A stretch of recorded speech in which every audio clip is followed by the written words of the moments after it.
What up? So the title is correct. I am indeed selling the good old Honda Street, and the reason I'm doing that is because I want to finish the Honda Beat. Since day one when I bought the Beat, I said I wanted to go nuts, I wanted to wrap it, I wanted to do a lot of fun mods to it, and in my opinion, I did that. As of right now, we wrapped the whole car, I painted the calipers yellow, we put brand new speakers, we put an intake, we did all the proper maintenance, plugs, wires, belts, everything to get this car running to tip-top shape. The only thing left to do, in my opinion, is change the rims or at least get them painted. I'm not really loving the way they look right now. I gotta get the mirrors painted black, I gotta get this wrapped black, I gotta change this rubber because it's leaking a little bit. I even have seat covers I'm debating putting in. I got a roll bar that's coming in a couple weeks. I got T37s that's maybe gonna go on here. I got a piece for the black spoiler. I got a lot of things for this car, and I don't want to sell it just yet, seeing how it's not finished. Because for me, when I do a car, when I go in like this, I feel like it's like a Way Before the Fame spec. That's why I always paint the calipers yellow on every car. And I want someone to buy a Way Before the Fame car and it be in, you know, tip-top shape for the most part. So even if someone offered me like $9,000 for this car, I would feel weird selling it because it's like a incomplete project. Which leads me to want to sell the Honda Street. Don't get me wrong, everyone that I've been telling, hey, I'm thinking about selling the Beat of the Street, everyone's same exact answer is sell the Beat. Which, you know, I'm not disagreeing with you. If I had to choose between daily driving, a Street, or a Beat, I think it's safe to say, do I want a two-seater roadster that barely has a trunk, or do I want a huge K-van that I could seat 4 people in, put the seats down, got the double sunroof? This is obviously a much better daily. The thing is, I just don't need it. And I feel like for $7,000, I don't think I'm asking for too much. We're gonna go over the whole car. I'm gonna drive it. We're gonna go over the interior, exterior. I'll even pop the hood so you can see what it looks like. But I think for $7,000, this is a great price. I'm not trying to make any money. I'm not trying to beat anyone over the head. I'm just really trying to sell it for fair market value. So this is my 1995 Honda Street. I've owned it for about 2 months. Let's do an exterior 360 first. I'm gonna point out some flaws. One is right here.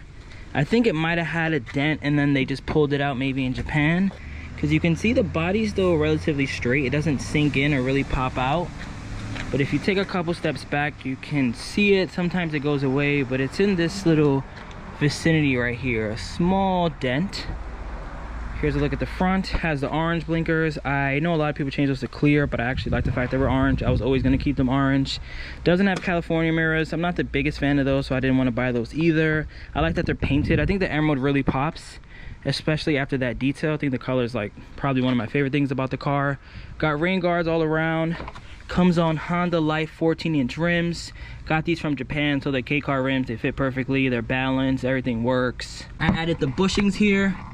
So those are all around. The car does not shake anymore at really any miles per hour. I'm gonna show you guys. I'm gonna go on the highway, drive 60 miles per hour with no issue. There's no shake. It's completely stable. So more on this side of the car, we have a dent right here. That's the last dent you're gonna see. No imperfections back here. I mean, the bumpers have this, I guess, from loading and unloading. Here's a look at the passenger side. This is the side that got fully detailed. You can see right here. If I squat down, look how my body looks on this side. Look how my body looks on this side. He was telling me to do that for the whole van, and I was considering it. I think I might do that on my next car, but if you want your whole K-van to look like this, I get you in contact with the dude. Look at the huge difference. It's actually crazy how, like, you know, some real blood, sweat, and tears can make this van pop even more. But over here, more rain guards. I put new wipers all around. The roof is a little sun faded. Let me show you guys that.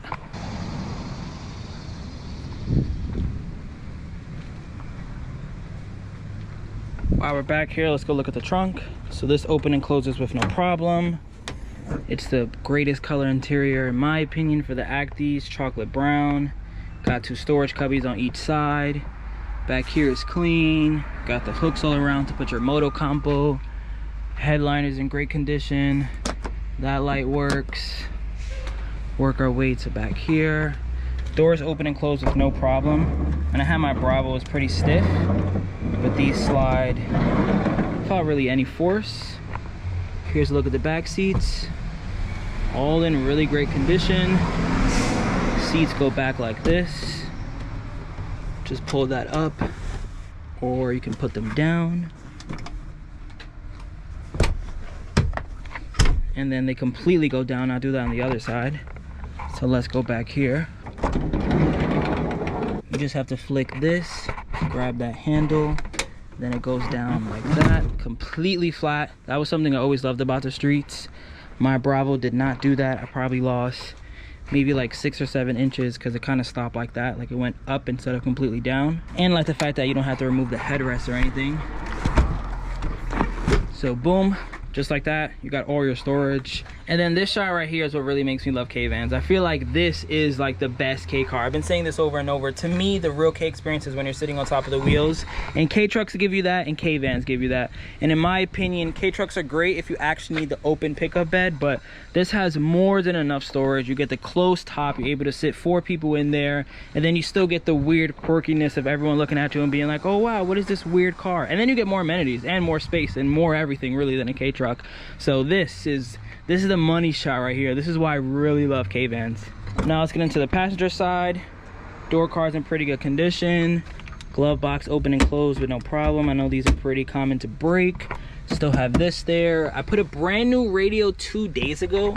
Ask me why I did that. I had no idea, because even in Hawaii I was like thinking about selling this car, but I figured I'd just put a new radio so you don't have to worry about having a Japanese radio anymore. It's a JVC at that, has Bluetooth. It's a really good radio. I think I paid like $150 for it. It's a 5-speed 2-wheel drive. I'm not sure if I mentioned that earlier, but it's 2-wheel drive. I know a lot of people say that, damn, I wish it was 4-wheel drive, and there's pros and cons in both. 2-wheel drive pros are better MPGs, quicker, less things can break. I guess con, you can't drive it in the snow, and then 4-wheel drive pro, you can drive it in the snow or sand or do whatever you want, but it's slower. So big con on the 4-wheel drives, it's even slower. Like this one at 60 miles per hour, I'm like, okay, I'm chilling. I rarely go like 110, 120 kilometers. To me, that's just too fast. The Acties were never really quick. But here's a look at the double sunroof. Again, both these slide open and close with no problem. The way you pop it open is just by twisting and then going up. So that's open, and then pulling it down, you just go. That works. Over here, these are both clean. Whoever had this car in Japan took really great care of it. That's really why I bought it. It was like, wow, I got the money, you know what I mean? Let me just buy it. Although I don't need it, it's just, look how nice this van is. And then I just, in my opinion, made it even better. I did all the proper maintenance, put a radio, put rims, cleaned it, gave it a full detail. Like, even making this video, I'm just like, I don't know, maybe I gotta, I don't know, do something else. Maybe I just, ooh, damn, suck it up and just keep both these cars. But let's even look back here. Little to no rust. I'm gonna open this up just so you guys can see the motor and everything. Here's where the battery goes. That works 100% okay too. For all the real purists, if anyone's wondering, yes, the jack is still there. And then on this side, I even cleaned it. So both of the bottles look nice and clean. Both there, both work, of course. So let me pull this back a little more. Let's open this up. Here is everything you need to see. Let me get back here. So what I've done back here is really just new plugs and wires. I ordered a new valve cover gasket because when I changed the plugs, there was a bit of oil in there. So that should be here any day now. I'm gonna sell it for $7,000 as is. If you want me to change that, I guess I could do that for some extra money, but that really isn't a hard job. And the car still runs and drives 100% okay. Here's a better look on my phone. AC works as well. I'll show you that when we start the car.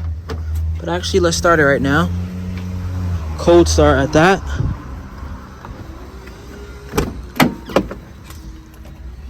$136,000 kilometers, has power steering.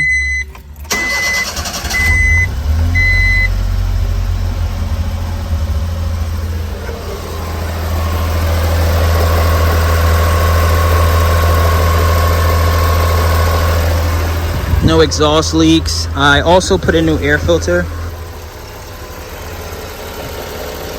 Now let me turn the AC on. You'll be able to hear the difference. I'm not sure if you heard it click on, but it just clicked on.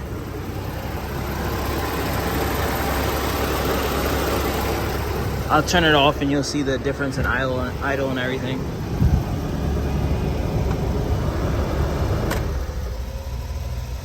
It's so crazy what AC does to these cars. Like, it really sucks like 20% of the power. But let me close this up. Let's go on a drive. Let me turn on the lights. I'll put the hazards on.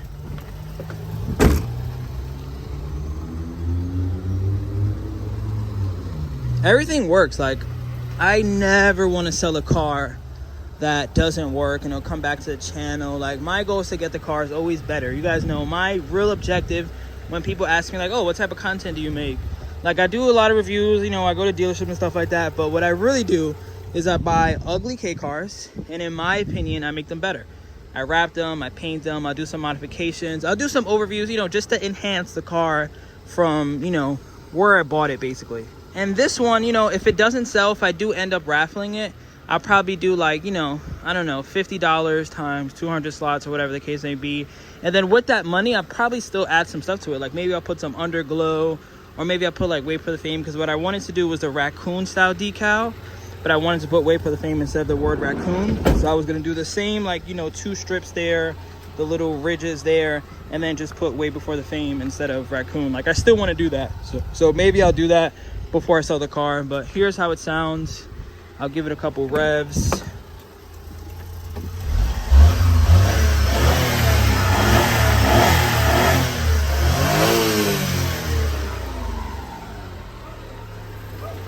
Nothing out of the exhaust. No smoke. All right, let's drive it. A couple more things before we start driving. One, the windows do work and they go completely down. You can see completely to the opposite side. That's reason number 69 why I think K-Vans are the best cars, because how do you beat this? When you're sitting back here and you have these windows completely down, it really feels like you're on like a roller coaster. It's the best feeling. And then 2, it has a timing belt job sticker that was done at 104,000 kilometers. I'll put the Google translation on the screen right now, but when I saw this, it was kind of like the icing on the cake. I was like, damn, the car's super clean, everything works, but maybe it was neglected. From this sticker, I mean, you know, it's still worth the check either way, but it says it was changed, I think 2017, that's the month, date, year, at 104,000 kilometers, and we are now at 136,000, so about 18,000 miles ago and 6 years. Not too bad. And then the gas cap works, that opens and closes no problem, and I think that's pretty much it exterior wise. I don't know what else to show you. The clock of course works. All right, let's go on the drive. Had to do a quick haircut break, but we're back now. Let's drive this. Let's get this on the highway, start it back up. Definitely can say first time driving a Honda Street. Gotta love the power steering plus turning radius. Put the AC on. Shifts into gears good. The clutch feels really good. I would definitely say that it was changed at some point in its life. It would be really hard for me to believe that this is still the stock clutch. Let's do a quick acceleration test. This is 3rd gear. Well, that was 2nd actually. This is 3rd. Got a nice engine note. Brakes work great. So what I like to do with K cars, it's really like the perfect city car. All I really do is drive in between the 5 boroughs. I don't drive upstate unless I'm going to do like a review on a car or something like that. So it's really perfect. I would say MPG wise, I get around maybe 30. I'm not gonna lie like everybody else and say I get like 40. A big benefit that you get buying from me is that, one, you've seen the car, you've seen me drive it. I mean, if the street blew up, I guess I could have not recorded it, but like that would only be good content. So like, let's say I'm driving to a supermarket and the engine blows up, it would be odd for me not to record that. I'd be like, oh my god, this is about to be a great video. Like, the engines blew up, we're gonna do like a crazy Honda Z turbo swap, like, you know, it'll be fun to show. So when you buy a car from me, you know that it works. Like, I've been driving this car for the last 2 months every single day. It's not like buying it from a lot or importing it from Japan. Like, not only can you see it in person, which is a big pro if you live, you know, within the area, but you know that it's been driven. It's been driven. I've been going everywhere. I've been driving with no problem. Look, it's idling right now, nice and quiet. I'll give it some revs. E-brake works, turn signals, everything work, rear wipers work. You're getting a car that's been driven. I'm showing you like, hey, I've been driving this car, there's no issues.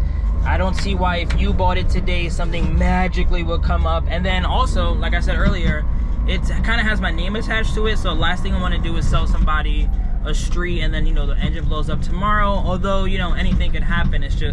It's not likely, obviously. I'm not gonna do that to somebody, and I'll try to make it right by that person if God forbid that ever happened. So That's kind of like a pro, but I'm gonna continue to drive. I'm working my way towards the highway. It goes into gears with no problem. That's first, second, third, fourth, fifth, reverse.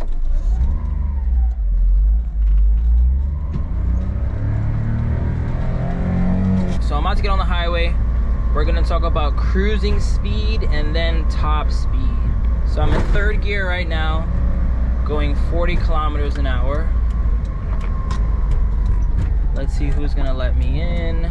Gotta love a good small cave-in. Here, from my experience, I think around like 50 to 55 miles per hour is kind of the sweet spot for the van. I think that yes, it can go 110, yes, it can go 120 even, but even for me, someone who really pushes these cars and goes on road trips, I think that's pushing it. I can only imagine if this was four-wheel drive, that would make it even slower. But once all this traffic dies down, I'm gonna gun it. We're gonna go faster, and you'll see that around, you know, 80 to 90, it sounds good. It's around like 4,000 on the RPM. But when you start going much faster than that, the car it's screaming. It's screaming to the point where I don't love it. So I finally found my straightaway. We are going to go, I'm gonna go 60 miles per hour easily. I'm gonna wait till I go up this hill. The car is super comfortable too. I think the shocks, I feel like when this person got the timing belt changed, they probably did the clutch, like the suspension, a lot of things, because the car drives really good. Like maybe this is how all streets drive, but I've driven a lot of K-Vans and they don't feel as like planted, as comfortable as this one. So I'll make one more turn, and then up here I should be able to easily go 60 miles per hour. Let's see, 90. Wow, this car in front of me is really not gonna go faster. But anyways, if anyone wanted to see, there's no more shake. I'm going 90 kilometers an hour, 95. This Honda in front of me doesn't want to go faster. I'll wait till I get up to 100. I'll wait till I get up to 100. Wow. It's crazy how slow these are when it comes to top speed. 95.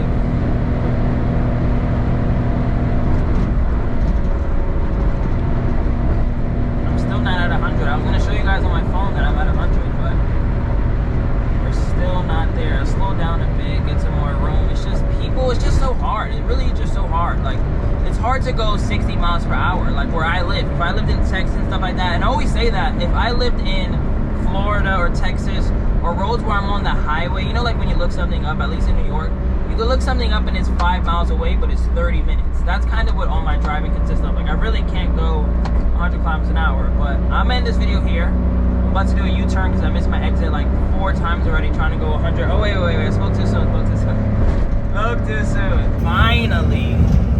Look. It's just also a really slow car. But yes, look. 160 miles per hour. No shaking on the wheel. Nice and planted.